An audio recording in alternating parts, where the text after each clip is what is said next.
नमस्कार, नयन मराठी रेसिपीमध्ये मी नयन सर्वांचं खूप खूप खूप मनापासून स्वागत करते। तर आज आपण उन्हाळा स्पेशल वाळवण रेसिपी बघतोय। तर या आधीच्या व्हिडिओमध्ये आपण साबुदाणा बटाट्याचे पापड बघितले, अगदी छान खुसखुशीत असे आपले पापड तयार झाले। तर आजही आपण साबुदाणा बटाट्याचेच पापड बघतोय, पण या आधीच्या व्हिडिओमध्ये आपण प्रेस मशीनने हे पापड तयार केले। आजचे जे आपण व्हिडिओ बघतोय ते आपण पळी पापड बनवतोय। अगदी छान असे हे पापड तयार होतात। तर कसे बनवायचे याची डिटेल रेसिपी आपण बघतोय। रेसिपी सुरू करतोय, पण त्याआधी एक छोटंसं निवेदन आहे। नयन मराठी रेसिपी या चॅनलवर तुम्ही नवीन असाल तर चॅनलला सबस्क्राईब करा आणि व्हिडिओ खालील जे घंटीचं बटन असतं ते दाबायला विसरू नका, म्हणजे नवीन व्हिडिओचे जे नोटिफिकेशन्स येतात ते तुम्हाला सर्वात आधी मिळतील।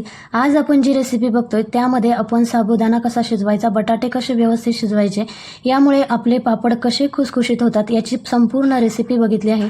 अगदी पॉपकॉर्नसारखी आपला साबुदाणा फुलतो। तर रेसिपी संपूर्ण बघा। रेसिपी सुरू करूया। आज आपण साबुदाणा बटाट्याचे पळी पापड कसे बनवायचे याची रेसिपी बघतोय। तर त्यासाठी मी इथं 1 किलो साबुदाणा घेतलाय। तर हा साबुदाणा मी रात्री भिजत घातला होता, आता सकाळी रेसिपी करते, म्हणजे 7 ते 8 तास हा भिजवून घेतला। आता भिजवण्याची प्रोसेसची जी क्लिप आहे ती माझ्याकडून डिलीट झाली, पण मी कसा भिजवला याची प्रोसेस तुम्हाला सांगते। तर मी इथं 1 किलो साबुदाणा घेतला। घरातली तुम्ही कुठली वाटी किंवा भांडं घेऊ शकता, त्याने साबुदाणा मोजून घ्यायचा आणि त्यानुसार यात आपण साबुदाणा स्वच्छ धुवून घ्यायचा। 1 ते 2 पाण्याने हलक्या हाताने तो धुवून त्यात साधारण 1 इंच भर पाणी वर येईल इतपत त्यात पाणी घालायचं। पण पाणी घालताना मी इथं थोडंसं गरम पाणी घातलं होतं, म्हणजे तो आतपर्यंत भिजला जातो, आपल्या पापड्यांमध्ये तो खुसखुशीत लागतो।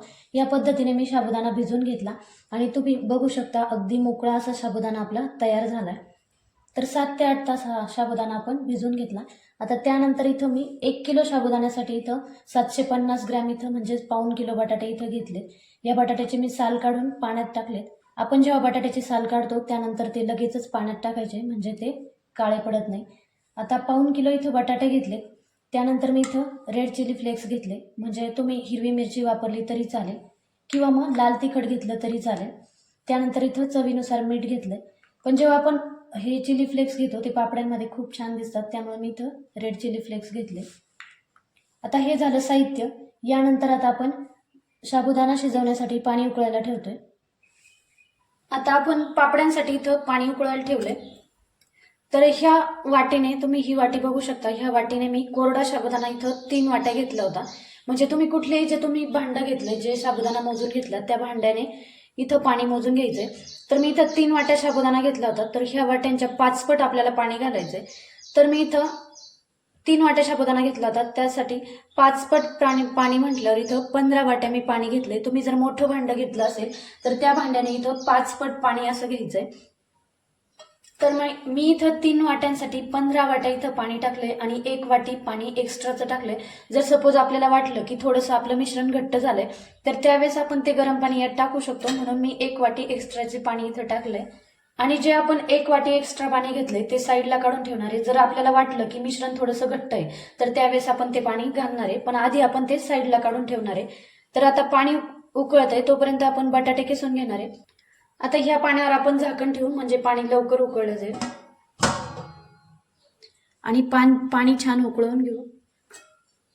आता बटाटा आपण किसून घेऊ। तर त्यासाठी मी किसणी घेतली, थोडीशी मोठ्या आकाराची घेतली। तुम्ही जे रेग्युलर वापरता ती घेऊ शकता, पण घेताना थोडीशी मोठ्या आकाराची किसणी घ्यायची, म्हणजे आपला जो बटाट्याचा किस आहे तो थोडासा जाडसर तयार होतो आणि त्यामुळे आपल्या पापड्यांमध्ये तो छान दिसतो आणि पापड्याही आपल्या खुसखुशीत होतात। खूप जास्त जर बारीक आपण किस घेतला तर तो वाळून अजूनच बारीक होतो, म्हणून घेताना थोडीशी जाडसर आकाराची किसणी घ्यायची। तर आता ह्या किसणीवर आपण बटाटा किसून घेऊ।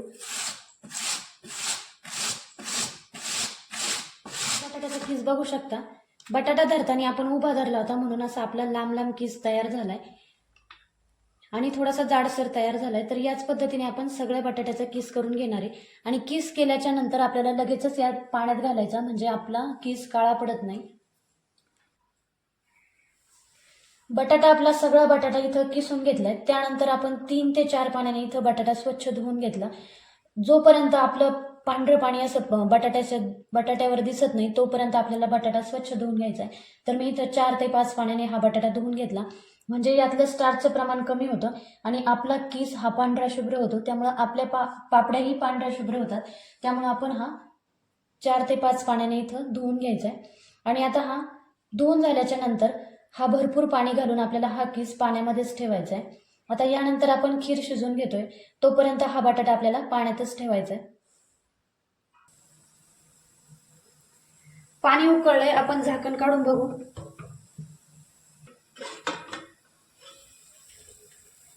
पाणी छान उकळलंय. यानंतर आता यात आपण साबुदाणा टाकून घेतोय. भिजवलेला साबुदाणा मी पूर्ण मोकळा करून घेतला, म्हणजे आपल्याला टाकायला सोपं जातं. तर पाणी उकळलंय आणि गॅस थोडासा मोठाच ठेवायचा आहे आपल्याला सुरुवातीला, कारण आपण साबुदाणा घातला की पाण्याचं तापमान थोडंसं कमी होतं, त्यामुळे आपल्याला गॅस मोठाच ठेवायचा. आणि साबुदाणा घालताना हळूहळू घालायचं, कारण गरम पाणी अंगावर उडतं.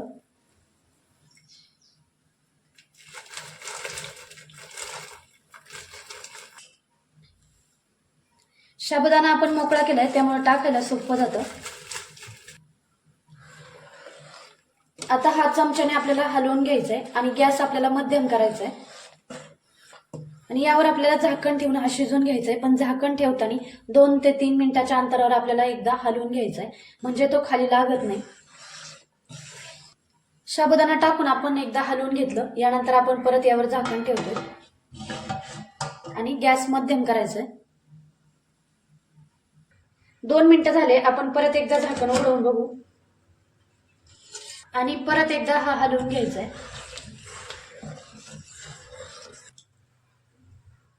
परत यावर आपण झाकण ठेवतोय. आता परत 5 मिनिटं झाले, आपण परत एकदा झाकण उघडून बघू. बघू शकता आधीच्या पैकी आता बऱ्यापैकी हे मिश्रण थोडंसं घट्टसर झालंय आणि तळापासून आपल्याला हे हलवून घ्यायचंय. साबुदाणाही बऱ्यापैकी फुललाय. आता परत एकदा आपण झाकण ठेवू आणि 5-5 मिनिटाच्या अंतरावर तुम्ही हे हलवून घ्यायचंय. हीच प्रोसेस आपल्याला 2 ते 3 वेळा करायची. आता यावर आपण परत झाकण ठेवतोय आणि परत एकदा शिजवून घेऊ. 20 ते 22 मिनिटं झाले, परत एकदा आपण झाकण उघडून बघू. परत एकदा हा हलवून घ्यायचा आहे. साबुदाणा शिजायला टाकल्यापासून जवळजवळ 25 मिनिटं झाले.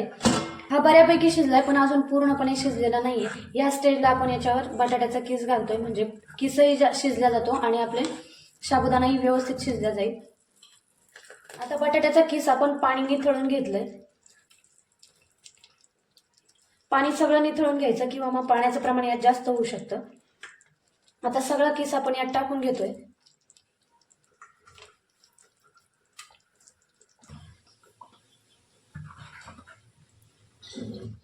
आता किस टाकून आपल्याला हे मिश्रण व्यवस्थित हलवून घ्यायचंय. तळापासून हलवायचंय, म्हणजे ते एकजीव होतं. आणि इथं मी आता 1 किलो साबुदाण्यासाठी इथं 1.5 किलो बटाट्याचा किस घेतलाय. तुम्हाला जर वाटलं की बटाटे कमी पाहिजे किंवा मग साबुदाणा जास्त पाहिजे, तर तसं तुम्ही करू शकता. साबुदाणा जास्त आवडत असेल तर साबुदाणा जास्त घेऊ शकता, किंवा बटाटे जास्त आवडत असेल तर बटाटे जास्त घेऊ शकता. आता यावर आपण परत झाकण ठेवून हे 10 मिनिटासाठी शिजवून घेणार आहे.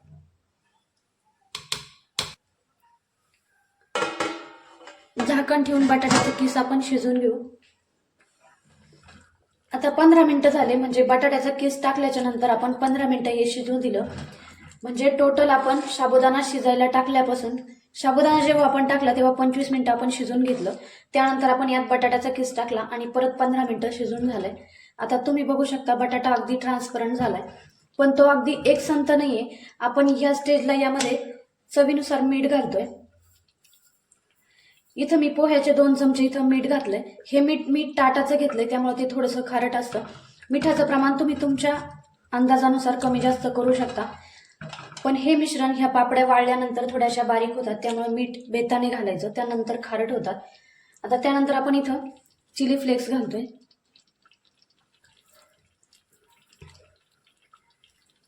तिखटही खूप जास्त घालायचं नाही, कारण त्या पापड्यानंतर ठसका मारतात.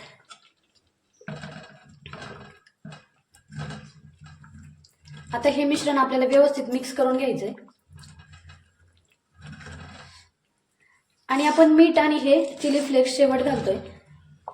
आता मी इथं फक्त चिली फ्लेक्स घातले. तुम्ही जर उपवासाला जिरे खात असाल तर यात जिरे घालू शकता. आणि तुम्हाला जर गोड पापड्या आवडत असेल तर यात थोडीशी साखर घातली की तिखट गोड चवीच्या पापड्या तयार होतात.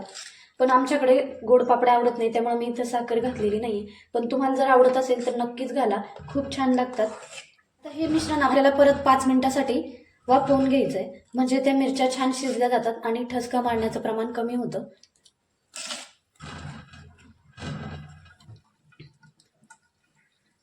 पाच मिनिटं झालेत, परत एकदा आपण झाकण काढून बघू.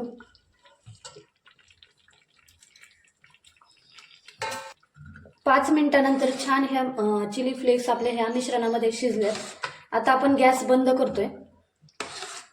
आता तुम्ही बघू शकता हे मिश्रण एकसंथ झालंय, बटाटेही छान शिजले. आपण तळापासून एकदा हलवून घ्यायचं. आता तुम्ही बघू शकता आपण जेव्हा पापड्या करतो त्यावेळेस जे भांडं आपण शिजवण्यासाठी घेतो ते थोडंसं मोठंच घ्यायचं, म्हणजे आपल्याला हलवायला व्यवस्थित होतं आणि मिश्रणही छान शिजतं. आता आपण गॅस बंद करू आणि 10 मिनिटासाठी थोडंसं आपण थंड होऊ देणार आहे, मग याच्या पापड्या करणार आहे. मिश्रण शिजल्याच्या नंतर मी एका छोट्या भांड्यामध्ये हे काढून घेतलं आणि बाकीचं मिश्रण आपण झाकून ठेवायचं, म्हणजे ते थंड होत नाही.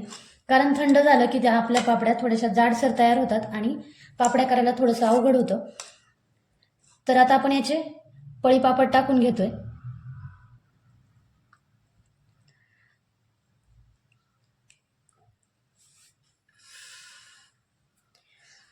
थोडंसं मिश्रण घालायचं आणि चमच्याच्या साह्याने आपल्याला हे गोल फिरून घ्यायचंय. खूप जास्त पातळ टाकू नका, कारण ह्या वाळल्याच्या नंतर अजूनच जास्त पातळ होतात.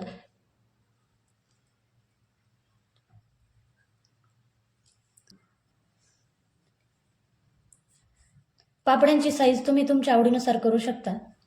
आपण हे पापड्या टाकण्यासाठी इथं प्लॅस्टिकचा पेपर अंथरलाय, म्हणजे आपल्या पापड्या निघायला सोप्या जातात. आता याच पद्धतीने आपण सगळे पळी पापड घालून घेणार आहे आणि उन्हामध्ये वाळून घेणार आहे. आता पापड्या वाळल्याच्या नंतर आपण भेटू. या पद्धतीने आपण सगळ्या पापड्या घालून घेणार आहे. पण आपण मिश्रण थोडंसं 10 मिनिटासाठी थंड करून घेतलं, कारण आपण इथं पापड्या वाळवण्यासाठी प्लास्टिक पेपर वापरलाय. खूप जास्त गरम पापड्या यावर टाकायच्या नाही, थोडंसं थंड होऊ द्यायचं आणि मग आपण ह्याच्यावर पापड्या घालणार आहे. आता सगळे पापड ह्याच पद्धतीने आपण तयार करून घेऊ. 1 ते 2 दिवस आपण ह्या पापड्या छान उन्हामध्ये सुकवून घेतल्या. तर मी पापड्या टाकल्याच्या नंतर 3 ते 4 तास या उन्हामध्ये वाळून घेतल्या आणि परत उलटवून दुसऱ्या बाजूने वाळून घेतल्या, म्हणजे त्या व्यवस्थित वाळल्या जातात. तुम्ही बघू शकता अगदी काचेप्रमाणे पारदर्शक अशा आपल्या पापड्या तयार झाल्या. आपण टाकताना थोड्याशा जाड टाकल्या होत्या, तरी पण त्या वाळल्यानंतर इतक्या पातळ झाल्या. त्यामुळे टाकताना तुम्ही थोड्याशा जाडसर टाकायच्या, म्हणजे त्या वाळल्यानंतर खूप जास्त पातळ होत नाही. आपण या पापड्यांना रेड चिली फ्लेक्स टाकले होते, ते दिसायलाही अगदी छान दिसतात. तुम्ही हिरव्या मिरच्या टाकल्या तरी चालेल किंवा लाल तिखट टाकलं तरी चालेल, पण हे दिसायला छान दिसतं म्हणून मी इथं रेड चिली फ्लेक्स टाकले होते. आता उपवासाला ज्यांना जिरे चालतात त्यांनी जिरे घातले तरी चालेल, टेस्ट अगदी छान लागते. आम्ही जिरे खात नाही त्यामुळे मी इथं जिरे टाकलेले नाही, पण तुम्हाला आवडत असेल तर नक्कीच घाला. खूप टेस्टी पापड्या आपल्या तयार होतात. आता ह्या पापड्या आपण तळून घेऊ.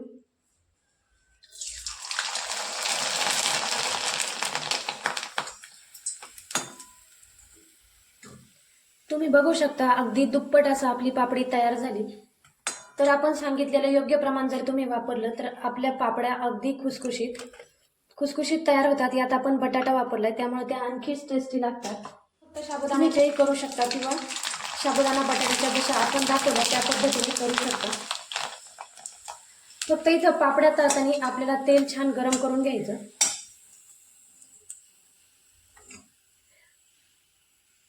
तेल खूप जास्तही कडकडीत करू नका किंवा पापड्या आपल्या जळू शकतात. आणि तेल जर पूर्ण गरम झालेलं नसेल तर आपल्या पापड्या फुलत नाही किंवा मग त्या कडक होतात किंवा जास्त तेल ओढतात. त्यामुळे तेल छान गरम करून घ्यायचंय.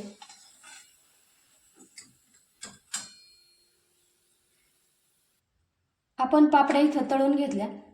तुम्ही बघू शकता अगदी खुसखुशीत अशा आपल्या पापड्या तयार झाल्या. एक पापडी मी इथं तुम्हाला मोडून दाखवते. अगदी खुसखुशीत अशा आपल्या पापड्या तयार झाल्या. ह्या व्हिडिओमध्ये सांगितलेलं योग्य प्रमाण जर तुम्ही वापरलं तर तुमच्या पापड्या अगदी खुसखुशीत तयार होतील. ह्या पापड्या तुम्ही फक्त साबुदाण्याच्याही करू शकता, पण यात आपण बटाटा वापरलाय त्यामुळे ह्या खायला अगदीच टेस्टी लागतात. तर ह्या उन्हाळ्यामध्ये ही रेसिपी तुम्ही नक्की ट्राय करून बघा, तुम्हाला नक्कीच आवडेल. आणि आवडल्यास एक लाईक करायला विसरू नका. पुन्हा भेटूया अशाच एका छानशा रेसिपीसोबत. तोपर्यंत धन्यवाद.